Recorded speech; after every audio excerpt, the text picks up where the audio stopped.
Welcome to my latest experiment. This is a big one, the one I've been waiting for all my life. What is it? Try to imagine all life as you know it stopping instantaneously and every molecule in your body exploding at the speed of light. Oh my God.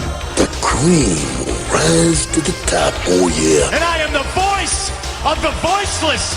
And there is no one that does it better. The Guy and Harley podcast, streaming all over your face. Perhaps that was the most important part. Can you dig it? Can you dig it? Can you dig it? Pigville on the internet. Ooh, baby, I like it raw. Yeah, baby, I like it raw.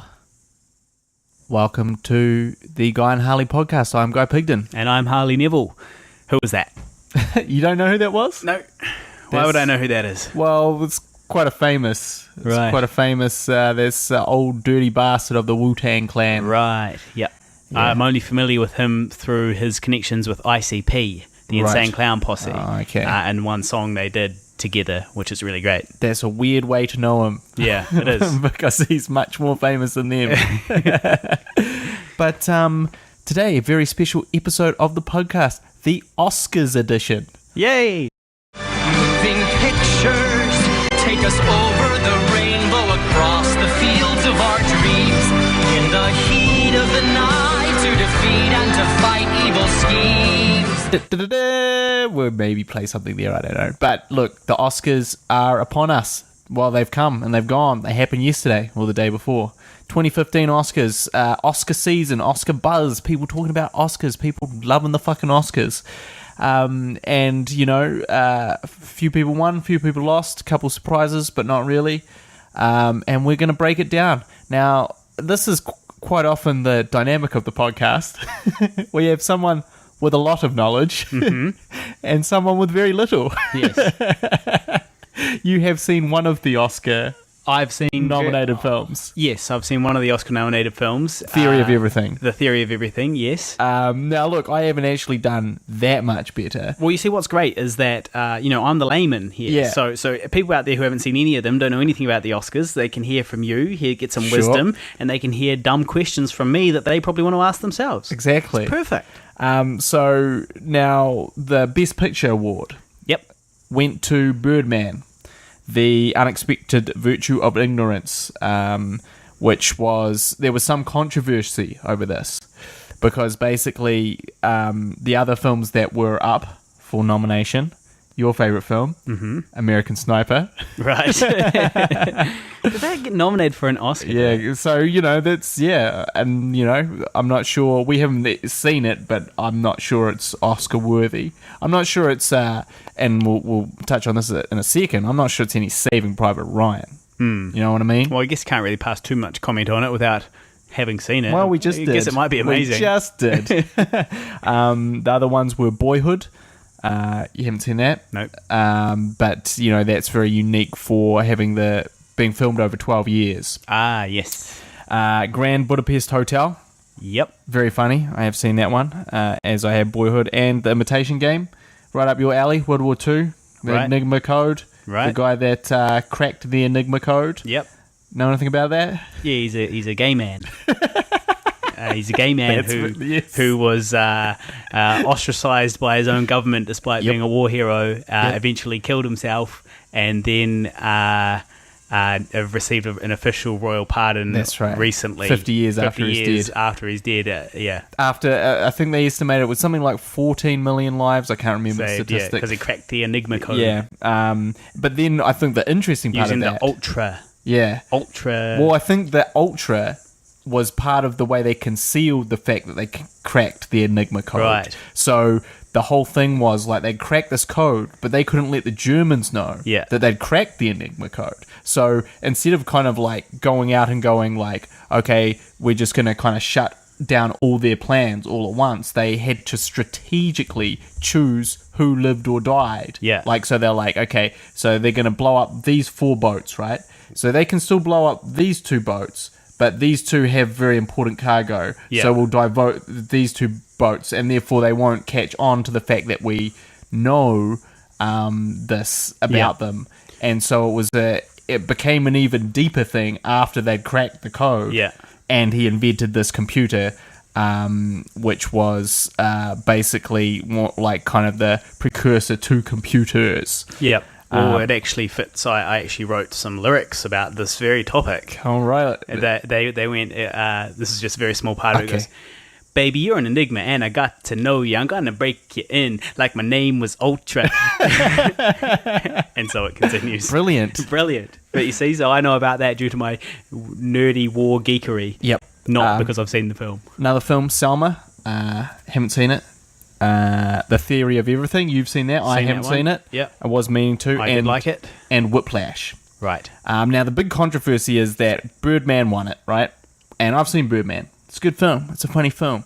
But people feel like maybe it should have been given to Boyhood for the, like, I guess the level of originality and the sort of the fact that they spent 12 fucking years making it. But just like the groundbreaking thing, because, you know, what the Oscars in theory is meant to, I think, reward is like, you know, basically, you know, the most sort of unique, original, like, kind of daringly bold, you know, film of that year. And of course, actually, the Oscars has a long, long history of rewarding the generic, you know, not particularly out there, you know, films. And I just wanted to point out a couple that in previous winners. So the year that Star Wars was nominated, groundbreaking film, obviously, changed cinema. Annie Hall won it. Again, a great comedy, but probably not better than Star Wars. Ordinary People won over Raging Bull. I think that was in 1980. Again, Ordinary People is a fine film, but not as amazing as Raging Bull. And the biggest crime of them all, and the biggest example of this, is Shakespeare in Love. Have you seen Shakespeare in Love? No. Well, don't. Yeah. It's basically a kind of a goofy romantic comedy about Shakespeare in love, right? But they have this whole thing where Gwyneth Paltrow pretends to be a dude for ages and no one notices, despite the fact that she has just got, like, shorter hair. Yeah. But she's Gwyneth Paltrow, she's just got shorter hair. Yeah. And that's like some part of that. I just remember that being completely ridiculous. The film itself being, like, again, a fun film. But, you know, not great. And that beat Saving Private Ryan. Right. And Life is Beautiful. But Life is Beautiful won the foreign Oscar, so they kind of got a conciliatory prize there. But Saving Private Ryan was very good, and I really liked it. Yeah. But for me, the place where it really got let down, and why I could understand why maybe it wouldn't win an Oscar, was just the completely farcical nature of the mission. Right. You know, like they're sending in they're risking these 8 guys or however many are in the squad to rescue one private because all his brothers have been killed. But wasn't it based on a true? I don't know. Wasn't that based on a real thing? I didn't hear that. I thought it was. Tell us, dear listener, was it? Comment below. But anyway, the Oscars kind of does this where they don't reward the best film. Oh, the other criminal one was Forrest Gump won over Pulp Fiction. Ooh, well, Forrest Gump's a very good film. I'm actually... Come on, man. But it's not better than good. Pulp Fiction. They're both very good. Yeah, but the thing is, Forrest Gump has got a bit of feels. Forrest Gump has the feels, but at the end of the day, it is like a kind of, you know, this man through time, you know, like, it's a fun movie. It's very entertaining. But I'm not a smart man, Johhny. but I do know what love is.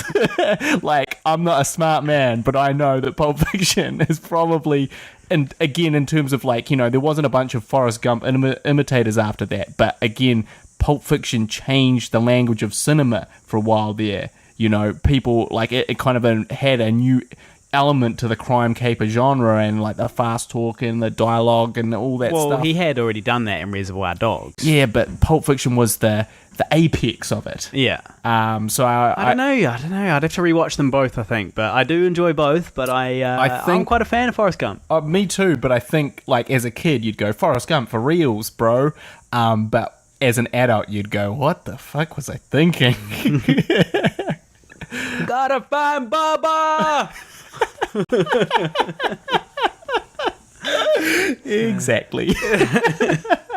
So anyway, but I just thought it was interesting. The reason why this happens at the Oscars is that the Academy votes on all these films.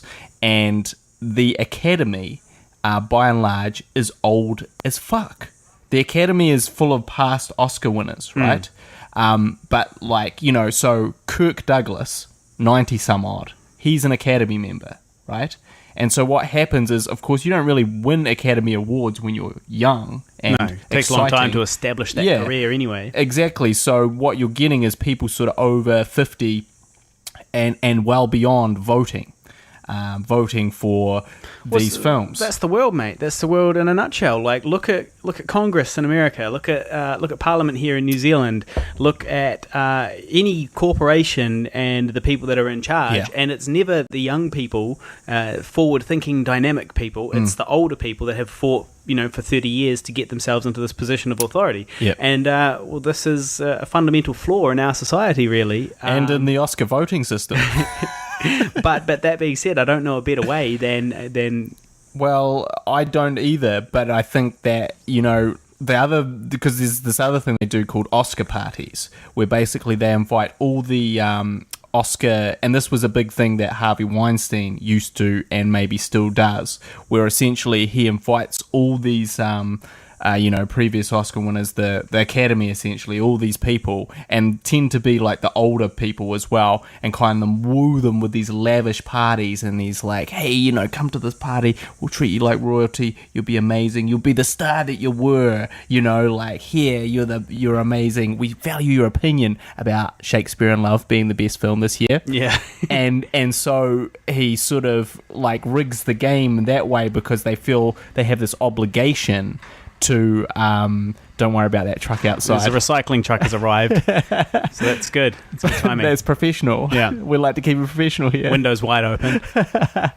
Oh, he's on his way. No, he's not. No. So that's why this happens over and over again, and I do think it's a shame because, because It's all our beer bottles. Because that was our wheelie bin. Because Boyhood is, it is life, man. It's 12 years of life, and it's not, it's a narrative and it's a story, but it was really encapsulating like a period of time that we all experience in this unique way, in a way that most films feel false. Like, we did a flashback scene in Older, and it's just us. Our second feature film, Older. It's just us with wigs on.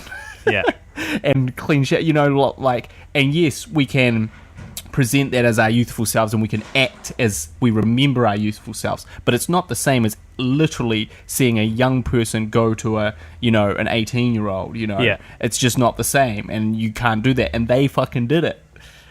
So I do feel like Boyhood probably should have won it, and I really liked Birdman as well. I really liked, for instance, Grand Budapest Hotel. I thought it was great as well, and Imitation Game, but for me, you got to go with that groundbreaker.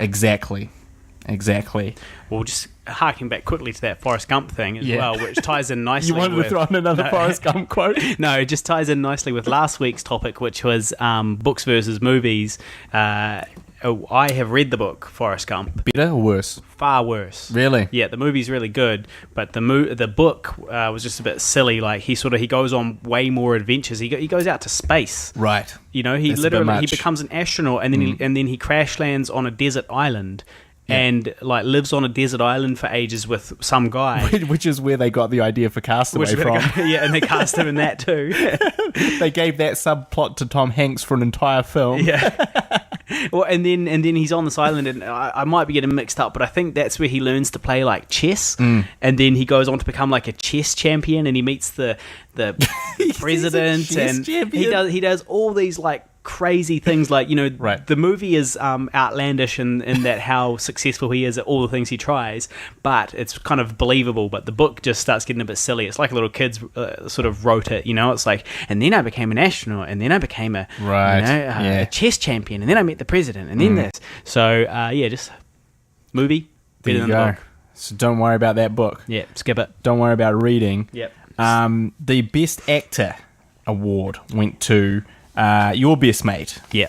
Now, I don't really know how to pronounce his last name because it's Eddie Redmayne. Yeah, that looks right. Eddie Redmayne. But the way that it's spelt, you want to go Eddie Redmayne. Redmayne.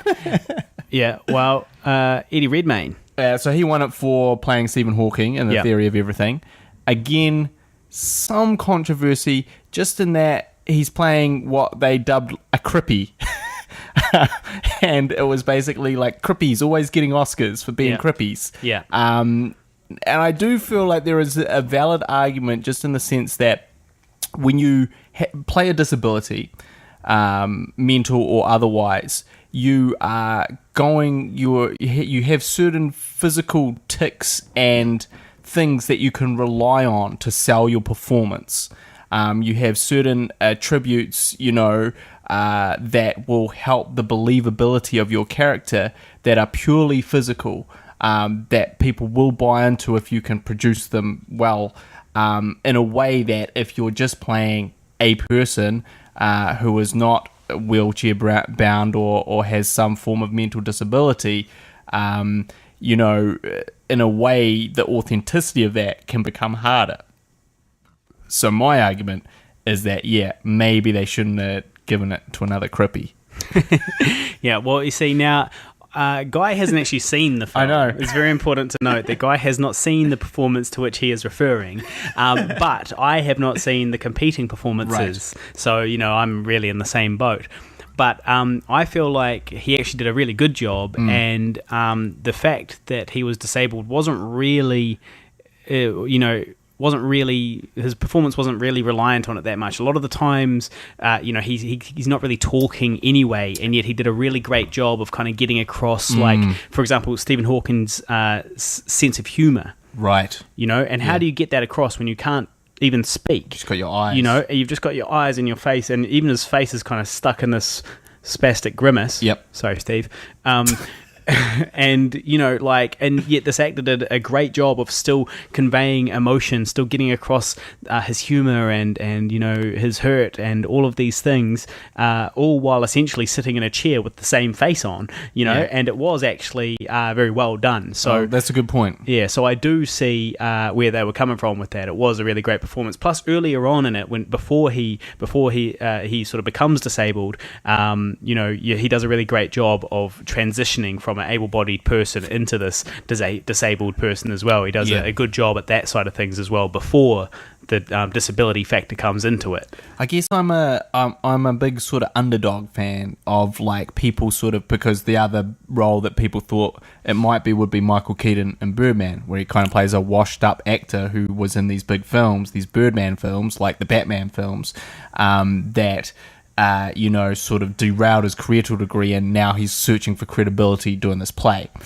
And it's the same kind of thing in Lost in Translation when Bill Murray was nominated, and I kind of really hoped that he would win it as well, because the thing with old people, right, is they get offered shit roles. They're the granddad, they're the fucking loopy dad, like, like the roles get harder and harder, and then just once in a fucking blue moon, like once in 10 years, you'll get a Birdman script where there's this amazing character to play, or you'll get, a Lost in Translation script, which again is like for an older person. Lost in Translation, that's one where he's like a whiskey model in Japan. I didn't like that film. Right. It's boring.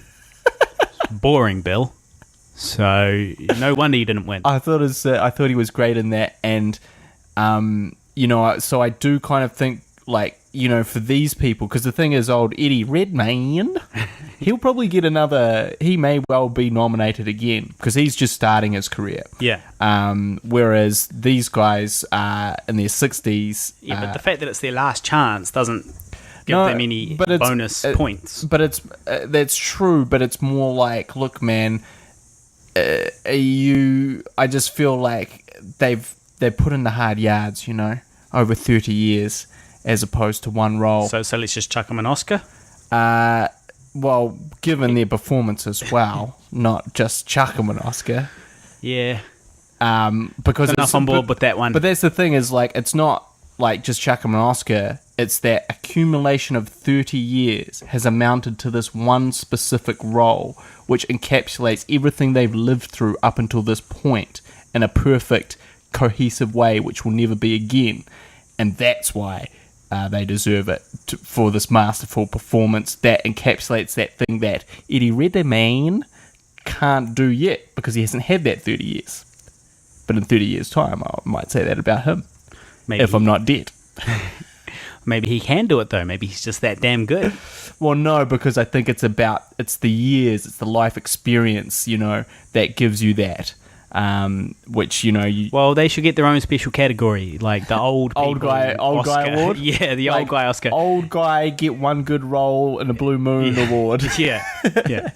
Good. And the nominees are. Glad we've solved that. Yeah. So if the organisers of the Oscars are listening, we've solved that problem for you. There you go. A couple of other little tidbits from the Oscars. There was the Edward Snowden documentary, Citizen 4, won for Best Oscar, right? And there was a little joke by Neil Patrick Harris, who was the host, who said Edward Snowden couldn't be here for some treason, right? Little pun there. Yeah. And everyone was like, "Oh, should he be saying that? Should he not be saying that?" Thoughts? Well, I mean, I guess he probably shouldn't be saying that because I see the man as a hero sure. as opposed to a treasonous cur. So I mean, but it is a joke. It is quite funny, It is a joke. It's kind of gave me a chuckle, even though I'm a Edward Snowden supporter. Yeah. It gave me a chuckle. So I did. On the one hand, I was like, yeah, it's just kind of funny, but are you perpetuating a thing? Yeah. Like, are you actually helping solidify that 50% of Americans who are like, oh, he's a terrorist, like, are you, through those little innocuous jokes, are you doing that? Yeah. Because, like, let's take it back, Neil Patrick, you're a gay man, and, you have also been, like, a couple of years ago, the government was saying, you should be hung. Yeah. You know what I mean? Yeah. Maybe not a couple of years ago. Yeah. But the whole thing is, like, he has been, like, his gay people have faced this thing of sort of being treated like shit by everyone, and no one's sort of respecting their rights to be human beings. And here's this guy who is arguably a hero, and no one's respecting. He's wanted. They want to put him in jail for doing the right thing, potentially. And then you're making a joke about it, but aren't you guys brothers? Well, I don't know if being discrimination brothers. Yeah, I don't know if being discriminated against necessarily makes you, buddies. For example, Muslims are discriminated against in the same way that Jews are, but it doesn't make them don't make them friends. Make them friends, not at all. Yeah. Well. Yeah. But yeah, I do think that perhaps. You really don't want to joke about something as serious as, the freedom of the world. Like what this guy did took a lot of courage. Sure. And you are kind of taking the piss out of it. Right. But that being said, I am a big fan of off-color jokes. Yeah, me too. So I'm okay with it. Yeah, I think I'm okay, but I'm kind of a little bit in two minds. Now the other big thing coming out of the Oscars was last year at the Oscars, old Johhny T, John Travolta, made a fool of himself. Yeah, and he did it again this year, didn't he? And he did it again this year because last year he pronounced the name of some singer, which I can't pronounce the name of because I don't know the name of her properly, but he said some completely different name, and then there was a John Travolta name generator. Yeah. And I do remember that. And anyway, so they did it. They did a segment together this time, and she mispronounced his name. Yeah. As a joke, but then there was a couple things. One, on the red carpet, he went up to Scarlett Johansson and he kissed her on the cheek while she was posing for a photo, and they're like, "Oh, he's so creepy that he did that." Yeah. Say a couple things to that. They were co-stars, right? So it's not, he didn't just come up to her like this complete fucking stranger. Yeah. Right? He was goofing around, clearly, while she was posing, and he came up and kissed her on the cheek, and everyone was like, ugh. It's like they acted in a film together for probably months and shared some like stories and experiences. And you've worked on other people from you've been an actor opposite other actors. You develop a shorthand bond. And like those people that you've worked with, you feel like your mates and you can fuck around with them, right? Yeah, for sure. So to me, it's like, well, that's what he was doing. We were going to have a big shit over it because she was posing for a photo at the time. If anything, that makes it better because fuck taking photos. Yeah. So that was the first John Travolta fail of the night, right? The second one was when they did this. They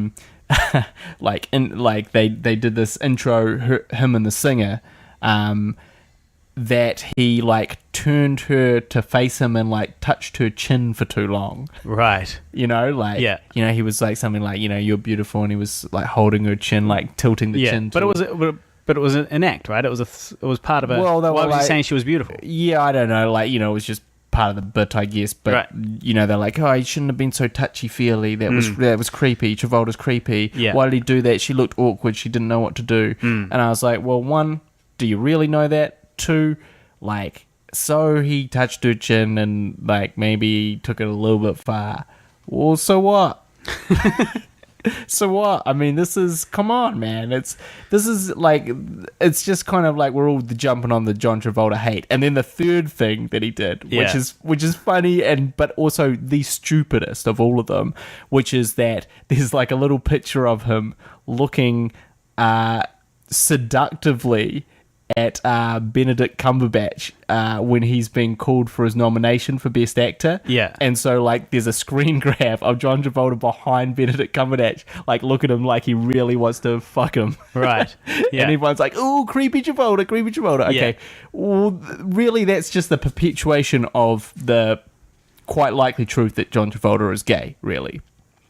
And this is like a long-standing, not very big secret in Hollywood that John Travolta is completely gay, as gay as you come, but he's got this sham marriage and all that because, it's bad for his career to say, oh, look, I'm straight up a gay dude. Yeah. And he's been maintaining that for a very long time, but obviously allegations have come out about him getting massages from people and demanding to be jerked off by them. Yeah. And all just sorts fair enough. Which, I mean, come on, look, guy or girl, like, that's what happens at the end of the massage. It's just a hand, right? So realistically speaking, a hand is a hand. That doesn't make him... Just close your eyes, lay back. Enjoy the ride. So that's kind of drawing back on connotations to that. But essentially what happened is John Travolta had like a mild smile on his face when this guy was announced. Yep. Well, look. And was looking at him.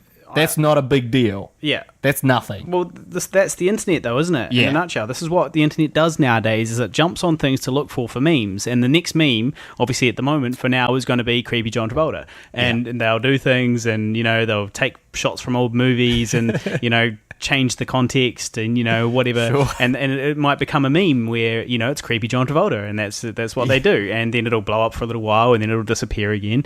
And then we'll be on to the next one. And this is what we do. This is why we watch the Oscars. Life. This is why we live tweet. We are riding the wave of pop culture constantly. And he's just the latest victim. But I just feel like in a way he's been framed. He's been framed by social media and a stupid screen grab. But just as much as everybody else is, like these things happen all the time. He's not the first sort of person to be picked on by the internet. No. But I do have something to say, which is that, have you noticed that eventually all of the big names in Hollywood go nuts?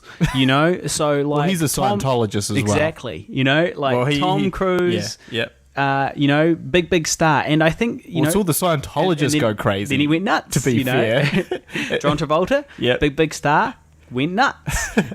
Will Smith, rumored to be connected to Scientology. Yeah, never confirmed, but kind of like he's always been, but he's kept it on the back burner. Yeah.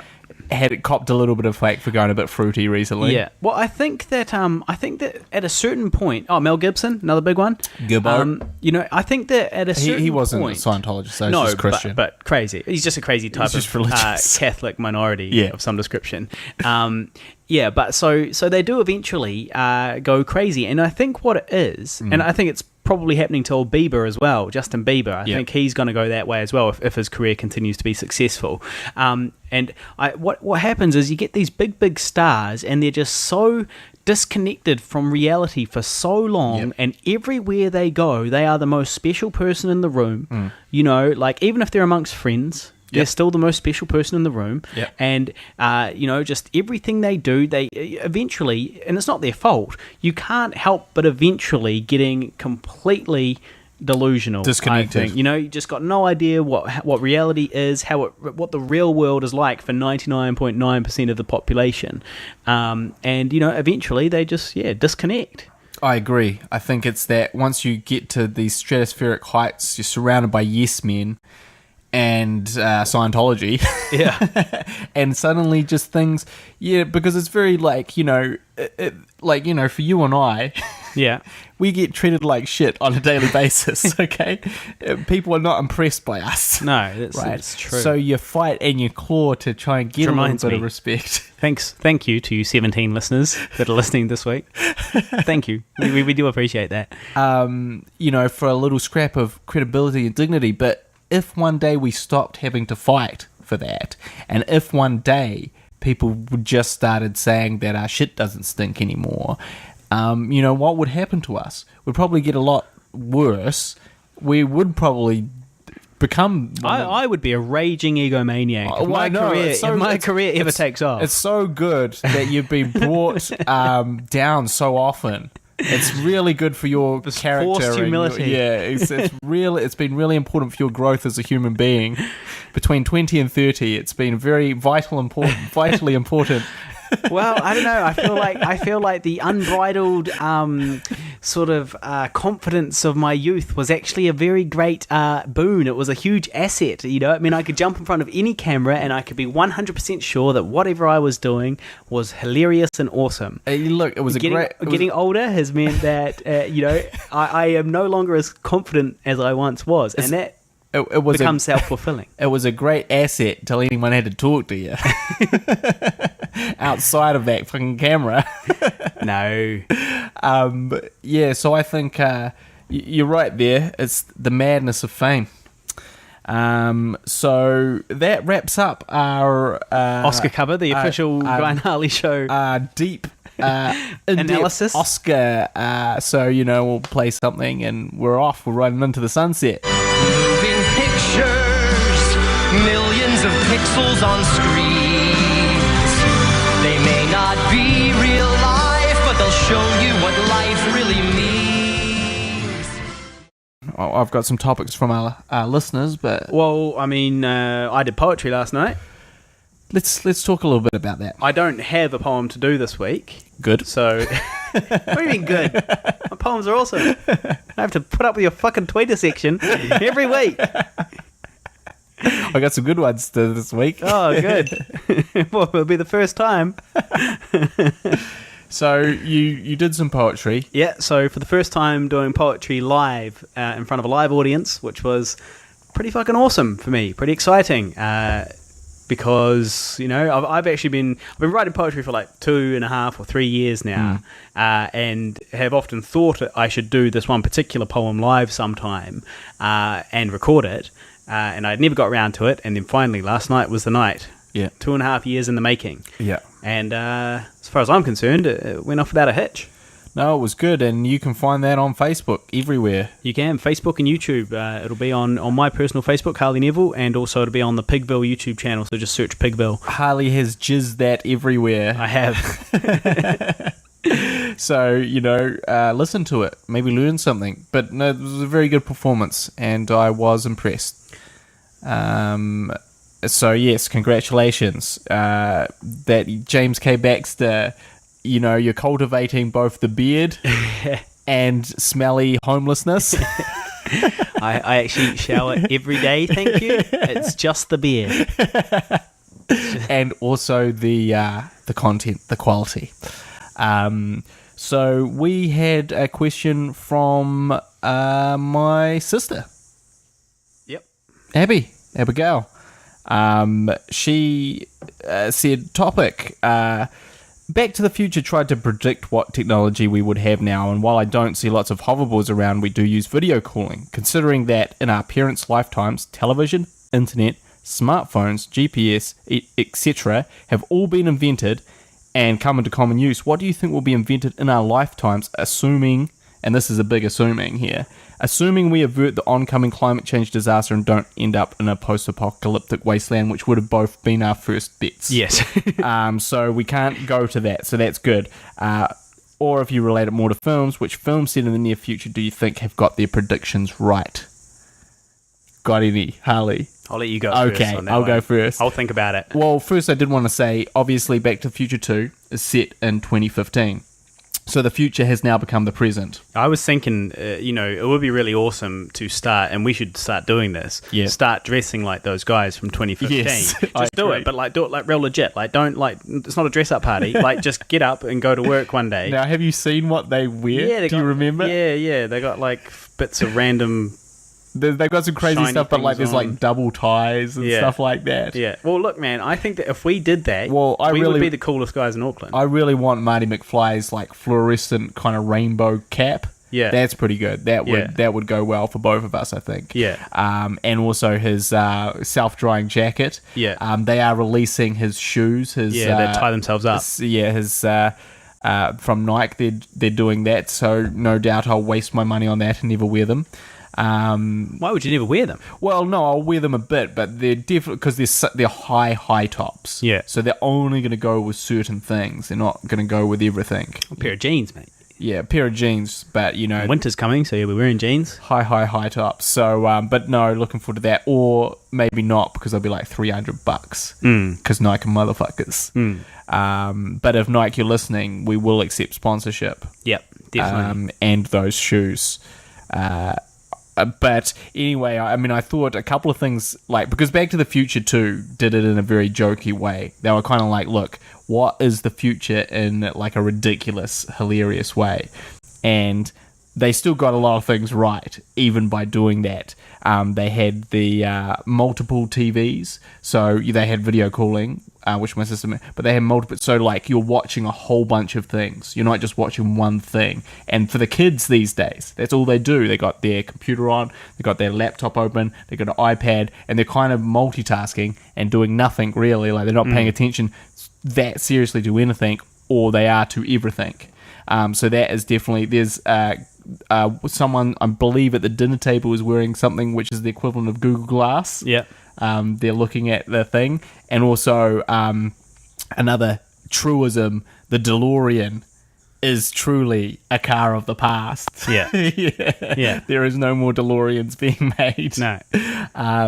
But yeah, so they did kind of get a lot of things right. Well, so the question is, though... And 3D.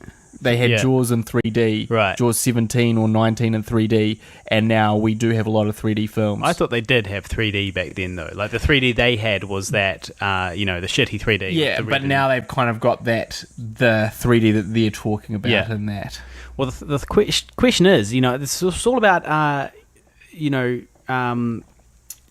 which one came first? Is it because the movie came out, and did that affect the thinking of creators and people that were growing up in that time, who nowadays are inventing things and working on things, and they have these sort of kernels of ideas from their youth that they saw in Back to the Future?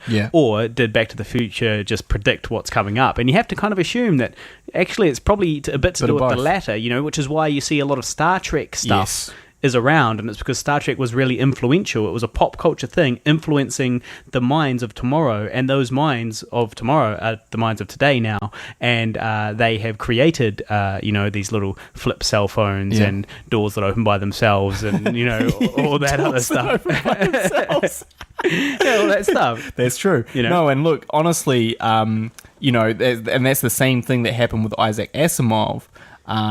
Robotics, the whole idea of robots I'm pretty sure he coined that term, or robotics. It was something he coined that was very similar to that, and it was because the people that were making these things were inspired by his stories. And like, I think there's a few films that are kind of edging close into interesting future territory. Her, have you seen Her? No. Okay. No, so Her is basically about a lonely guy who's just had a breakup, and he gets this new operating system for his computer that helps him run things, but it's a artificial intelligence, so it has the ability to learn. And basically, as things go on and things progress, he starts having a relationship with it. Even though it's just a voice, basically. And I think we're pretty close to that, because essentially... Well, it's like me with Siri on my phone. Letting Siri talk to you as you jerk yourself to sleep. I'm like, do you like that, Siri? She's like, yes, I do. So we are close. Yeah. We're close. Well, and we're also, there. and also just that idea that, like, soon you'll just be talking to your computer. You'll just be saying, what's the new emails for today? Yeah. Run those through for me. Yeah. No. Okay, talk about this one. And you'll have a back and forth dialogue with your computer. So I thought, that was something that That's in Star Trek as well, isn't it? What? Can't they just talk to the ship whenever they want? Is that Star Trek, or which one's that? Can't remember if they talk to the ship or not. I don't think There's one so. there's one where the ship's got or maybe I'm thinking of Red Dwarf. Well, you're thinking of 2001 and Red Dwarf. Yeah, Red Dwarf. Yeah, Red Dwarf, they talk to the ship. Yeah. So Red Dwarf got it kind of true as well. And also, I thought that Blade Runner kind of got it right as well. Blade Runner, you've got the robots that go crazy and go rogue. So that hasn't happened yet. But they also have, like, it's kind of like... they're looking into a future where everything's kind of like China, like it's these super condensed cities, really terrible, like everywhere's like Chinatown. That was basically the kind of thing. And, although not the whole world is like that, China is like that, Hong Kong is like that. And, especially with climate change and stuff, you just shared an article with me or with Facebook, which was basically about the smog in Beijing and the idea that you have to be inside all the time. You have to have aircon running all the time. You exercise indoors now. Everyone has masks air-conditioned that halls. Cleanse the air that you're breathing in and out, and to the point of a futuristic film like Blade Runner, where it's just like the climate has gotten so fucked in this particular area that it's changed the whole environment. And also just that idea of these bustling, busy, overpopulated streets and all that stuff is very... And also that China will kind of take over the world. Well, it has to a degree, in terms of what we're buying off them, their economy, all that stuff. Like, that kind of Asian influence has gone everywhere. That was another sort of Blade Runner concept. So that's sort of come true. Minority Report, touch screens. Like, he's flicking through everything and like looking at everything and flicking past. That's pretty much iPads. And then one other one that I wanted to mention, Idiocracy. Have you seen that? I have, yes. What? Yeah, I've seen that one. Are you sure? Yeah, I've seen that one. Shit, I wasn't expecting that. Really? You and I have had a conversation about Idiocracy because I said that the idea behind the film, which is that humans have evolved to be dumb. Yep. I said that it was perfectly plausible, and I don't know. And back then, you were saying you were like, no, it never happened because smart people are breeding too. And I was like, yeah, but the dumb people are breeding faster, And then you and I had a disagreement about that. Well, look, I've come around to your way of thinking. It's happening. It's just this. It's more to do with because in Idiocracy, basically what happens is a guy gets frozen, I think, for a couple of 100 years, and then he comes out, and he's a dumb guy, and he comes out, and he's the smartest. He's the smartest person in the world now, and he's just a dumb guy from our world, right? And what's happened in the future is basically they've trashed everything in terms of the environment.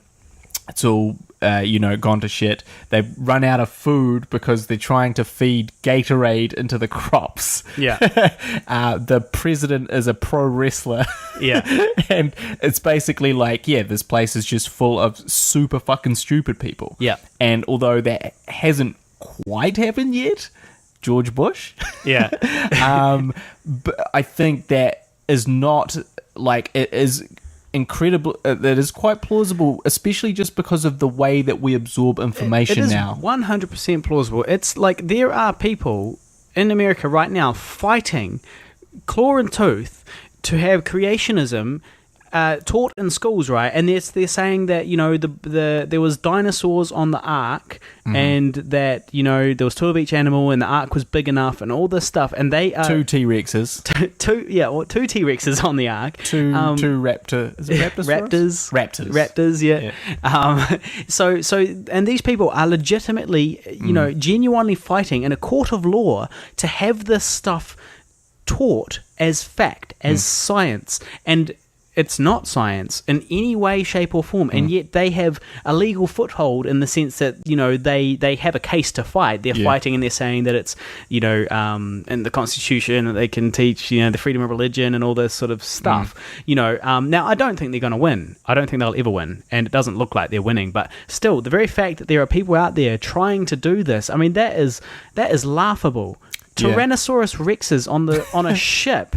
They would never fit 2 of them. They would never fit both of them like that. They wouldn't. And I think they think it's like 3,000 or 4,000 years ago, something like that.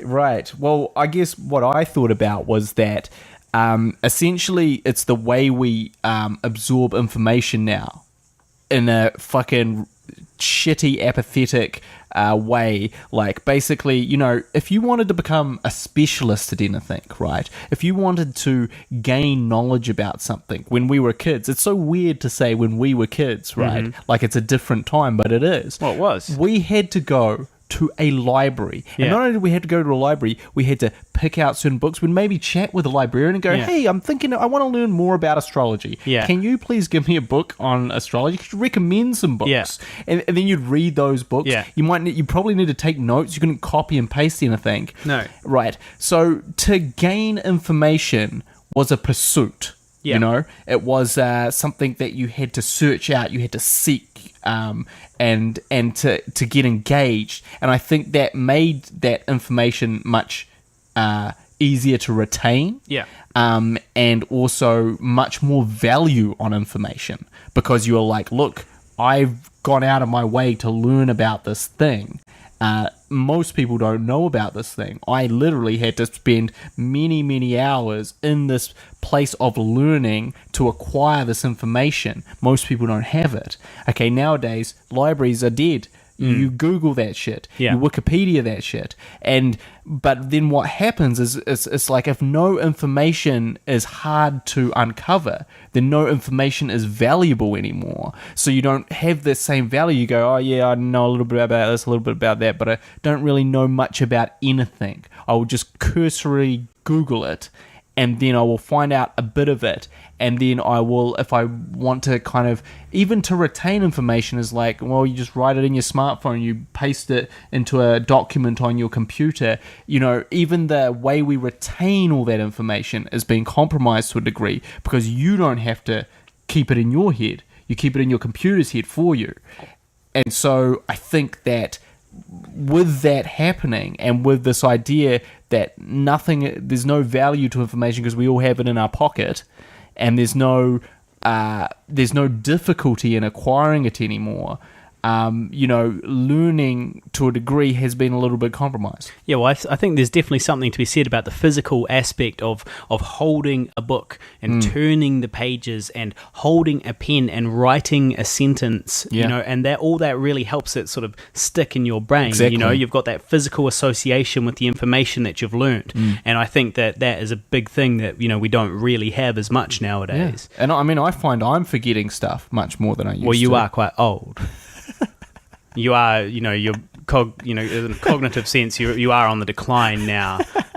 So that does make sense. But I guess it would be more like, this thing that I've done from a million times, like Final Cut Pro, some editing shortcuts in Final Cut Pro, and then I won't have edited for a little while, and I'll come back to it and I'll be like, what the fuck is this? Yeah. And I feel like if information wasn't just blasting in my face 24/7, and I was going out to learn these specific things, I would retain that information more. I think also if you knew that it was not going to be easy to find out that information again, as in you would have to go to the library and get a book out, then you would really make a point of memorizing it. Whereas if you're like, nah, I'll just Google it.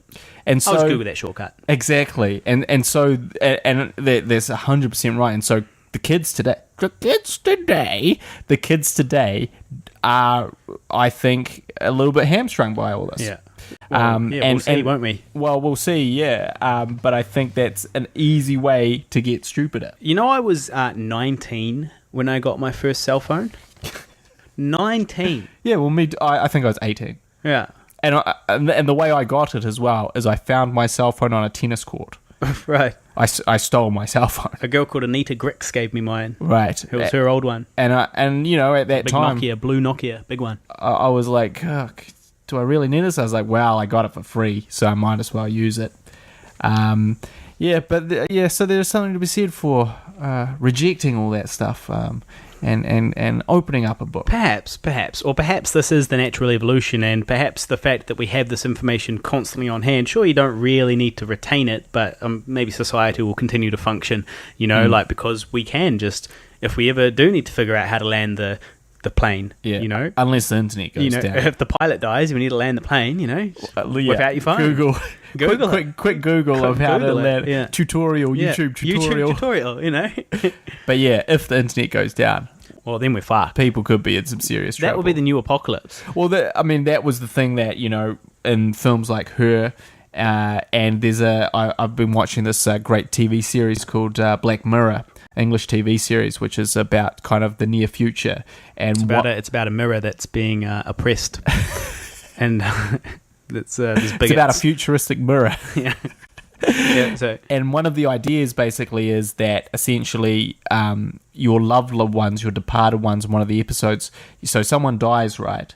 And then you send this program all the dead person's emails and Facebook and conversations, and it makes up that person's personality from all this, from clips, from everything, and basically assimilates that and then talks to you as that person as a way to kind of help with your bereavement. So it makes sense. And well within the realms of feasibility. Exactly. Like, it's, that's not really that far off, because a computer doesn't even, it is not that far off. And I think that, one of the big risks to humanity, apart from humanity, is what Bill Gates and Elon Musk have been talking about. And they're like, hey, if we really do create artificial intelligence, that's going to be a big problem for us.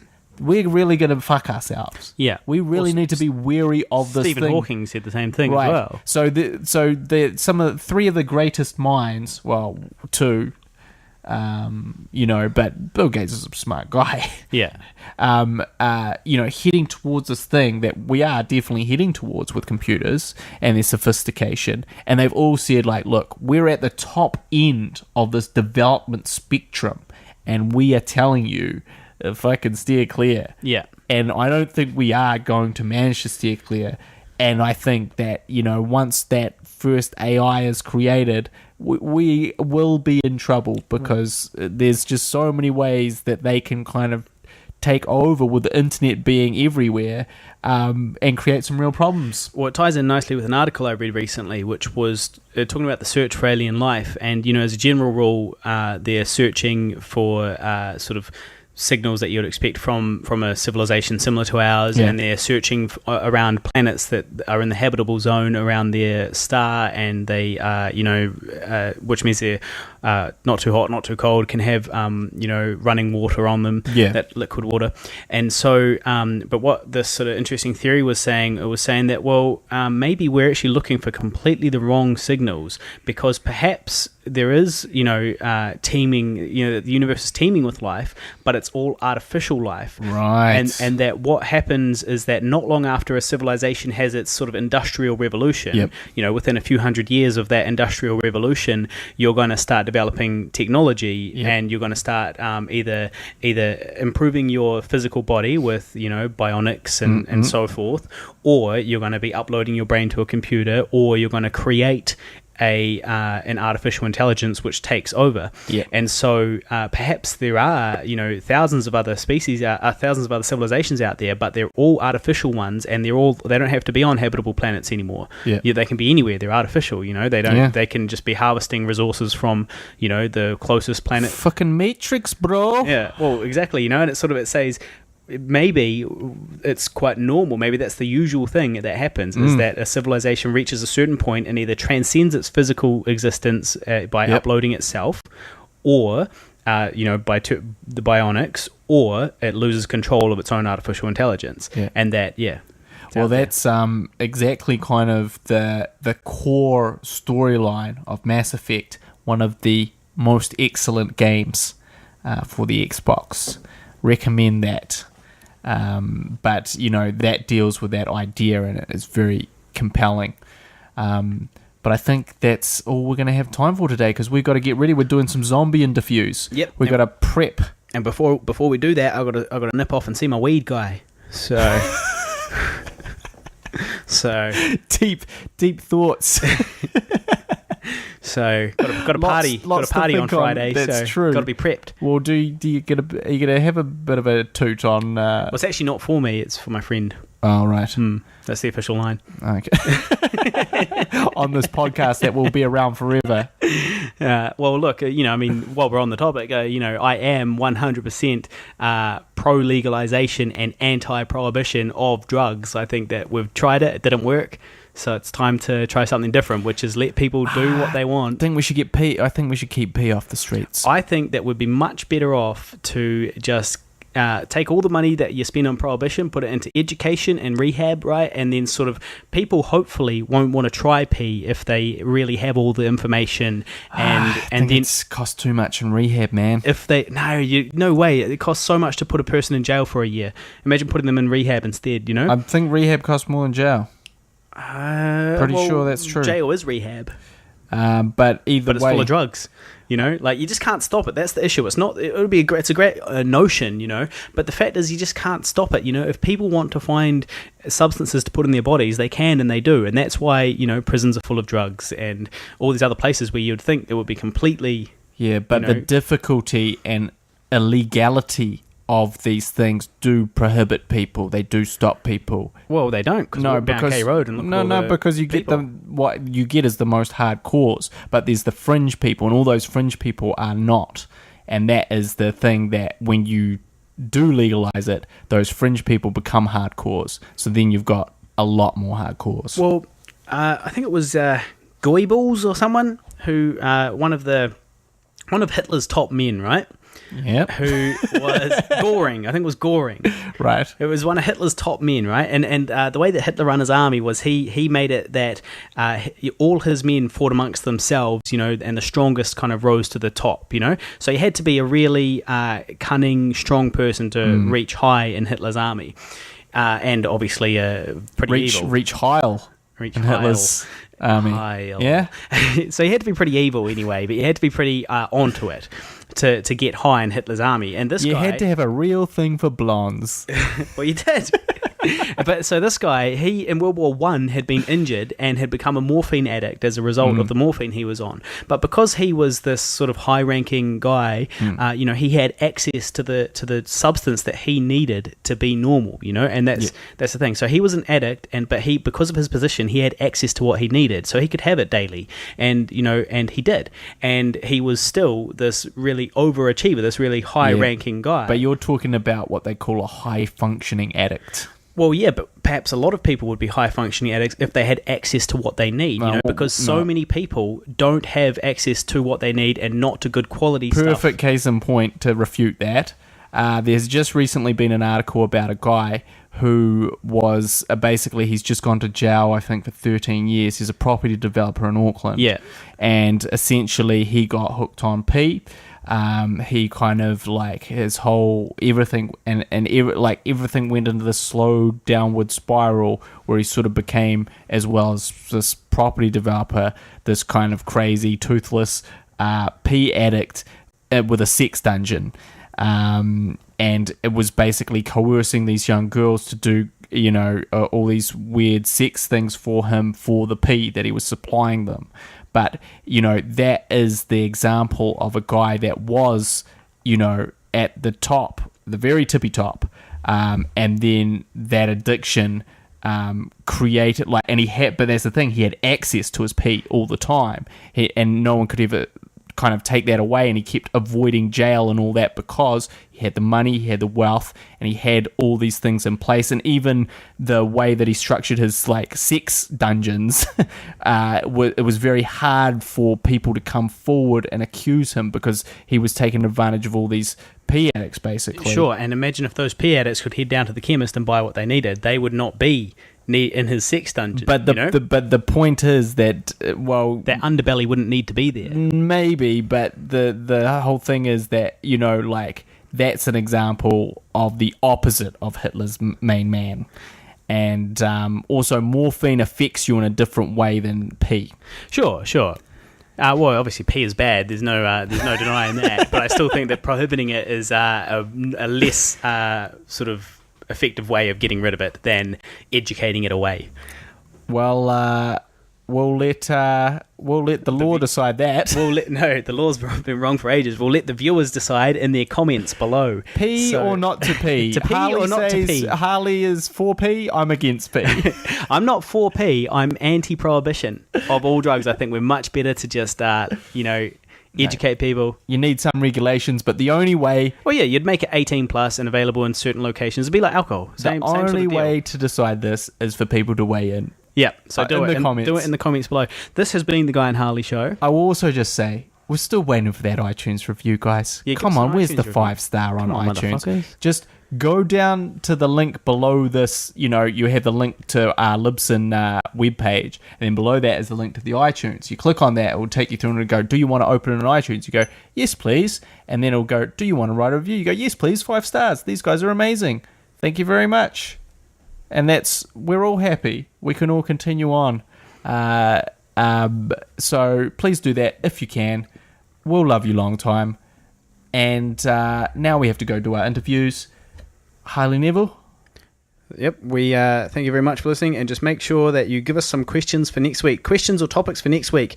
So go to the Pigville Productions page on Facebook, or email us at pigvilleproductions@hotmail.com, or just add me on Facebook, Harley Neville, and send us through your questions or your topics, and we will turn it into content. The Twitter section. It's too late, mate. It's too late. We didn't do poetry either. No poetry, no Twitter this week.